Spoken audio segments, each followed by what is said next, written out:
जर तुम्ही मला पुढील 10 मिनिटं पूर्ण एकाग्रतेने दिलीत तर मी तुम्हाला जीवनाची अशी किल्ली देईल जी तुमच्या यशाचे दार उघडू शकते. आज आरशासमोर उभे राहणे स्वतःला एक प्रश्न विचारा. खरंच मी विजेता आहे का? मी विजेता दिसतोय का? की असा व्यक्ती दिसतोय जो सतत कारणे सांगतो आणि स्वतःची स्वप्न गमावून बसतो? नमस्कार, मी नेपोलियन हिल तुम्हाला जगण्याचं तंत्र शिकवण्यासाठी आलोय. तुमच्या मनात कधी ना कधी हा प्रश्न नक्कीच आला असेल की मी प्रत्येक गोष्टीची सुरुवात करतो परंतु ती पूर्ण होते का? ती पूर्ण का करू शकत नाही? हा प्रश्न फक्त तुमचा नाही, जगातील जवळपास 90% लोक या सापळ्यात अडकलेले आहेत. त्यांची सकाळ एकदम आशेने पॉझिटिव्ह सुरू होते, दुपार एकदम कारणांमध्ये निघून जाते आणि रात्री फक्त पश्चाताप रिपिटर्समध्ये जाते. त्यांच्या आयुष्यातील सर्वात मोठी चूक फक्त 3 गोष्टींमध्ये 3 शब्दांमध्ये लपलेली असते, ती म्हणजे उद्यापासून सुरू करेन. पण आज मी तुम्हाला मित्रांनो 3% लोकांबद्दल सांगणार आहेत जे बाकीच्या गर्दीपेक्षा वेगळे असतात. त्यांच्याकडे कोणतीही जादू नसते, कोणताही गुप्त फॉर्म्युला नसतो, त्यांच्याकडे फक्त असते ती म्हणजे शिस्त आणि सातत्य. आजच्या जगात अनेक लोक प्रेरणादायी व्हिडिओ पाहतात, तुम्ही हा व्हिडिओ बघतात, पुस्तके वाचतात, मोठी स्वप्ने बघतात, त्याच क्षणी त्यांना वाटते की ते जग जिंकू शकतात. पण 3 दिवसांनी तो उत्साह संपतो. शरीर थकायला लागते, मन बहाणे शोधायला लागते आणि मग ते पुन्हा त्या जुन्या सवयीकडे परत जातात. समस्या तुमच्या प्रतिभेत नाही, समस्या अशी आहेत की जी तुम्हाला उत्साहापेक्षा शिस्त जास्त समजते आणि उत्साहापेक्षा जास्त शिस्त लावते. मग ठरवा, समस्या अशी आहे की तुम्हाला उत्साहाला शिस्त समजता की तुमचा उत्साह ग्रेट आहे. उत्साह फक्त काही दिवसाचा असतो, पण शिस्त ही आयुष्यभर साथ देते. नेपोलियन हिल यांनी त्यांच्या संशोधनात एक गोष्ट मला सांगितली होती, ती म्हणजे मनुष्याच्या जीवनामध्ये सर्वात मोठा शत्रू असतो तो बाहेर नाही, तो त्याच्या आतमध्ये असतो. मनुष्याचा सर्वात मोठा शत्रू बाहेर नसतो, तो स्वतःच्या मनात असतो. एक विद्यार्थी परीक्षेच्या 2 महिन्यापूर्वी अभ्यासाचे वेळापत्रक तयार करतो. पहिले 2 दिवस जाते, तो जोमानं अभ्यास करतो. तिसऱ्या दिवशी त्याला वाटते की खूप काम झाले आहेत. चौथ्या दिवशी थोडासा आळस घेतो आणि 5व्या दिवशी तो पुन्हा सुरुवातीच्या ठिकाणी पोहोचतो. अशी अनेक स्वप्ने मध्येच थांबतात. स्वप्न पाहणं चुकीचं नाही, पण स्वप्नांना पूर्ण करणं आणि त्यांना वेळेत न पूर्ण करणं हे चुकीचं आहे. जेव्हा तुम्ही स्वप्न पूर्ण करतात तेव्हाच तुमच्या जीवनामध्ये यश संपादवलं आहे. प्रत्येक वेळी जेव्हा तुम्ही स्वतःला दिलेले वचन मोडतात तेव्हा तुमचा आत्मविश्वास थोडा कमी होतो आणि एक दिवस असा येतो की तुम्ही स्वतःवर विश्वास ठेवण्यास थांबवतात. पण आता 3% लोकांकडे बघा, त्यांच्याकडे दिवसाचे 24 तास असतात तुमच्यासारखे. त्यांनाही थकवा येतो, त्यांनाही अडचणी येतात. फरक फक्त एवढाच असतो की ते कंटाळवाने कामालाही स्वीकारतात. ते प्रेरणेनेही वाट पाहतच नाही, ते कामाला सुरुवात करताना सातत्याने करत असतात.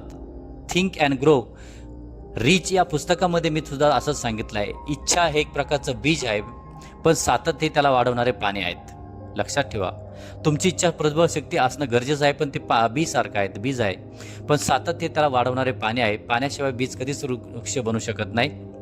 तसेच सातत्याशिवाय स्वप्न कधीच पूर्ण होऊ शकत नाही. यशस्वी लोक प्रेरणेवर नाही तर त्यांच्या सवयीवर विश्वास ठेवतात. म्हणून आजपासून इन्स्पिरेशनपेक्षा सवय महत्त्वाची, डिसिप्लिन महत्त्वाची आहे. त्यांचे मन त्यांना थांबायला सांगते, पण त्यांची शिस्त त्यांना पुढे चालत राहण्याची ताकद देते. आणि हाच तो क्षण असतो जिथे सामान्य लोक मागे पडतात आणि असामान्य लोक पुढे जातात. आता प्रश्न असा आहे की 3% लोक यशस्वी लोकांमध्ये आणि 97% लोक सामान्य लोकांमध्ये फरक काय असतो? त्यांच्या आयुष्यभराच्या संशोधनातून विचार केला तर एकच गोष्ट लक्षात येते, ती म्हणजे केवळ पैसा कमवण्यासाठी नाही, तर आयुष्यातील कोणतेही मोठे साध्य ध्येय पूर्ण करण्यासाठी उपयुक्त आहेत. पहिलं म्हणजे डिफिनेट पर्पज, निश्चित ध्येय. बहुतेक लोक अपयशी होतात कारण त्यांना स्वतःला काय हवे असते हे माहीत नसते. मला यशस्वी व्हायचं आहे हे ध्येय नाही, मला पुढील 12 महिन्यात माझ्या व्यवसायातून 1 लाख रुपये महिना कमवायचा आहे हे ध्येय आहेत. ध्येय जितके स्पष्ट असेल तितकी तुमची ऊर्जा योग्य दिशेने काम करेल. आज एक वही घ्या, त्यातले आम्हाला नेमके काय हवं आहेत हा प्रश्न तुमच्या आयुष्यासाठी दिशा बदलू शकतो. दुसरं, नियोजन, ऑर्गनाइज प्लॅनिंग. स्वप्ने पाहणे सोपे असते, पण स्वप्नांना वास्तवात आणण्यासाठी योजना लागते. मोठे ध्येय लहान टप्प्यांमध्ये विभागा. जर तुम्हाला पुस्तकं लिहायची असेल तर संपूर्ण पुस्तकाचा विचार करू नका, फक्त दररोज 200 शब्द लिहिण्याचा निर्धार करा. तुम्हाला वजन कमी करायचं असेल तर 10 किलो कमी करण्याचा विचार करू नका, फक्त 30 मिनिटे चालण्याची सुरुवात करा. लहान पावले जीवनामध्ये मोठमोठाले निर्माण करणारे असतात आणि तेच तुमच्या जीवनामध्ये सर्वात परिणामकारक असतात.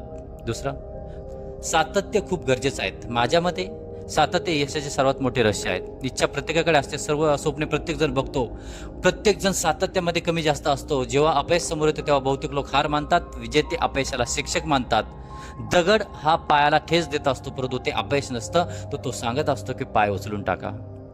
प्रत्येक अपयश त्यांना नवीन धडा शिकवते. लक्षात ठेवा, अपयश हे शेवट नाही, अपयश म्हणजे शेवट नाही, ती पुढील यशाची एक तयारी असते आणि ती तुम्ही सुरुवात केली पाहिजे. महत्वाचा घटक पुढचा तो म्हणजे योग्य सहवास, मास्टर माइंड ग्रुप. तुमच्या आसपासच्या लोकांचं भविष्य तुमच्या जीवनामध्ये अवलंबून असतं. तुमचं भविष्य त्यामध्ये दडलेलं असतं. तुमचं सराउंडिंग मॅटर करतं. तुम्ही कोणत्या लोकांबरोबर राहतात. सतत नकारात्मक लोकांबरोबर, आळसी लोकांबरोबर राहत असाल तर तुमच्या जीवनामध्ये काय करू शकत नाही.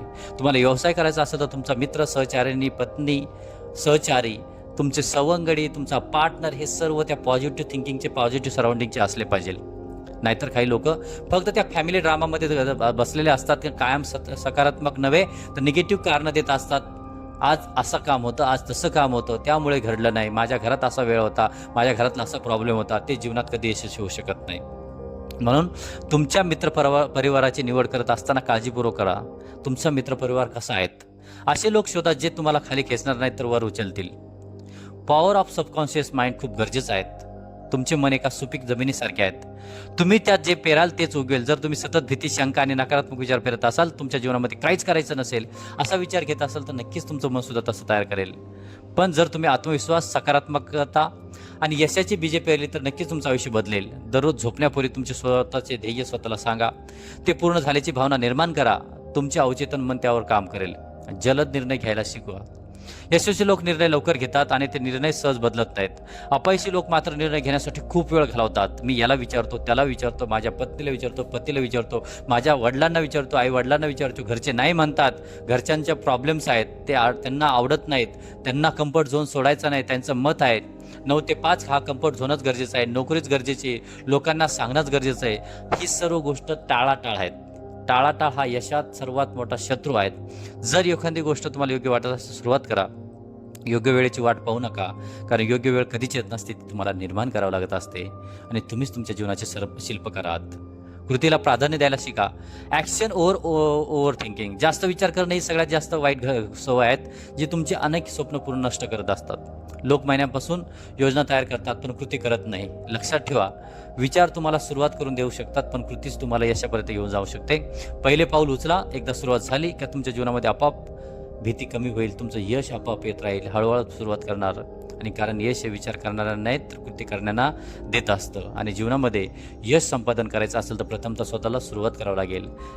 ह्या व्हिडिओमध्ये आपण नवीन असाल तर नक्कीच आमच्या चॅनल मोटिवेशनल गुरुजीला सबस्क्राईब करा, शेअर करा आणि लाईक करा आणि तुमच्या 5 मित्रांना पाठवा ज्यांचं आयुष्य बदलेल. आणि लक्षात ठेवा, तुम्हाला बदलायचं असेल तर तुमच्या सराउंडिंगपासून तुमच्या ॲक्शनपर्यंत तुम्हाला सर्वांना बदलावं लागेल. आणि महत्त्वाची गोष्ट म्हणजे कारणं सांगावं लागणार नाही. जोपर्यंत तुम्ही कारणं सांगाल तोपर्यंत तुमच्या जीवनामध्ये यश संपादन होणार नाही. आणि लक्षात ठेवा, जाता जाता हे सांगेल, आपल्याला हे जीवन एकदाच भेटलेलं आहे आणि ह्या जीवनामध्ये तुमचे असंख्य स्वप्न तुम्ही पूर्ण करा. कारण स्वप्न पूर्ण करण्यासाठी जगामध्ये एकच माणूस तुमची मदत करेल आणि ते म्हणजे तुम्ही स्वतः.